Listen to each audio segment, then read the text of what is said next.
तो अभी कुछ ही दिनों पहले झालावाड़ से खबर आई थी कि एक स्कूल की छत गिरने से 7 बच्चों की मौत हो गई। और उसके बाद अभी फिर से एक और खबर आई जैसलमेर से, जहां पर एक स्कूल के दरवाजे गिरने से एक 7 साल के अरबाज नाम के बच्चे की मौत हो गई। और फिर उदयपुर से भी एक खबर आई जिसमें 3 स्कूलों की प्लास्टर और दीवारें गिरी।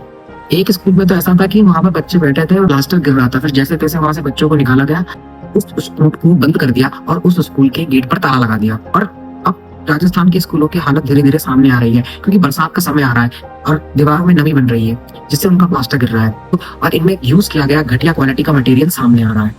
और अकेले स्कूल की बात क्या कहूंगे, जो भी सरकारी सुविधाएं हैं जो पब्लिक को फ्री में या फिर कुछ कुछ पैसों में दी जाती है, उनकी हालत इस समय बहुत ज्यादा खराब है। आप चाहे सरकारी हॉस्पिटल्स को देख लीजिए, सरकारी हॉस्पिटल्स में आप जाएंगे तो वहां पर जांचें नहीं होगी, आपका इलाज नहीं होगा, आपको बेड नहीं मिलेगा।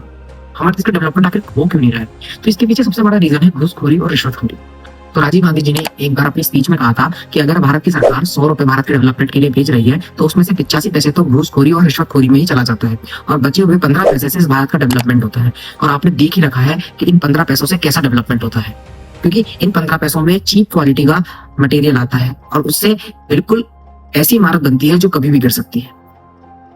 और अकेला ये सिर्फ एक जगह की बात नहीं है, पूरे देश में ही ऐसी हालत है। और इसमें गलती किसकी है? गलती इसमें सरकार की भी है, गलती इसमें हमारी भी है और गलती इसमें वो बीच वाले लोगों की भी है जो घूसखोरी और रिश्वतखोरी कर रहे हैं। सरकार की गलती यह है कि सरकार उस चीज पर ध्यान नहीं दे रही है, सरकार उस चीज को फ्रंट में लाना ही नहीं चाहती है।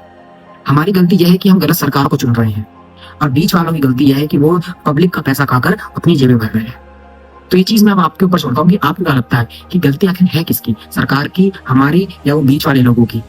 और सॉल्यूशन क्या है इस चीज का, कि हमें सरकार बदलनी चाहिए, हमें बदलना चाहिए कि उन बीच वाले लोगों को खुद को बदलना चाहिए?